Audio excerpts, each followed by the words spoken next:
लोकसभा निवडणुकीमध्ये सर्वाधिक लक्ष असलेल्या मुंबईमध्ये महाविकास आघाडीला 4 जागांवर यश मिळाले। मात्र यातील ठाकरेंच्या शिवसेनेला मुस्लिम बहुल मतदारसंघातून निर्णायक आघाडी मिळाल्याचं दिसतंय। त्यामुळे मुंबईतील अल्पसंख्याक समाज उद्धव ठाकरे यांच्या पाठीशी असल्याचं स्पष्ट होतंय। तर दुसरीकडे विरोधकांच्या हाती आयतं कुलीत मिळाले। पाहूयात। मुंबईतले मुस्लिम ठाकरेंच्या पाठीशी, मवियाला अल्पसंख्याकांनी तारलं, ठाकरेंच्या सेनेतही बदलाचे वारे। लोकसभा निवडणुकीत मुंबईतल्या चुरशीच्या लढतीकडे सगळ्यांचंच लक्ष लागलं होतं। यात मवियानं 6 पैकी 4 जागा जिंकल्या। मात्र या विजयात मुस्लिम बहुल मतदारसंघातून मविया उमेदवारांना निर्णायक आघाडी मिळाल्याचं स्पष्ट झालंय। त्यामुळे मुंबईत यावेळी मुस्लिम वस्त्यांमध्ये बदलाचे नुसते वारे नव्हे तर त्सुनामी आल्याचं स्पष्ट झालं। मुस्लिम मतदार पहिल्यांदा शिवसेनेच्या पाठीशी उभा राहिला।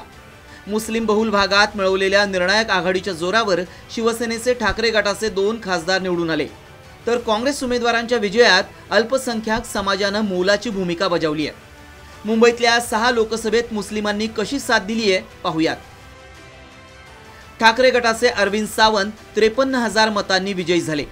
मुस्लिम बहुल मुंबादेवी आणि भायखळ्यातून मोठी आघाडी मिळाली। मुंबादेवीतूनच 40,000 मतांची आघाडी मिळाली, तर भायखळ्यातून 46,000ची निर्णायक आघाडी मिळाली।